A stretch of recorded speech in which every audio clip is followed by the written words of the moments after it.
Saudara, demi membayar utang dan memerlukan uang untuk biaya masuk sekolah anaknya, seorang pria di Kota Medan, Sumatera Utara tega merampok mertuanya sendiri.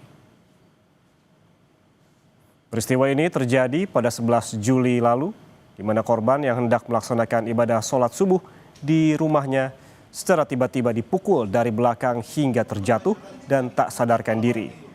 Korban tidak mengetahui jika pelaku adalah menantunya akibat kondisi penglihatannya yang buram. Pelaku kemudian leluasa membawa kabur kalung emas yang dikenakan oleh korban.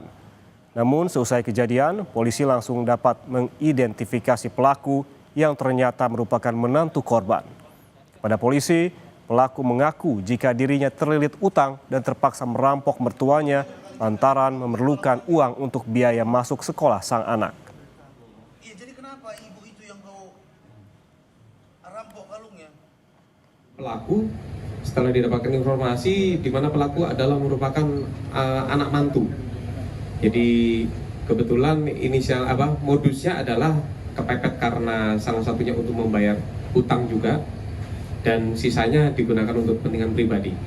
Sehingga emas yang semula dicuri di mana ibu mertuanya sendiri yang sempat juga dipukul juga itu sebelumnya sudah sempat terjual dengan nilai sekitar kerugian 5 juta.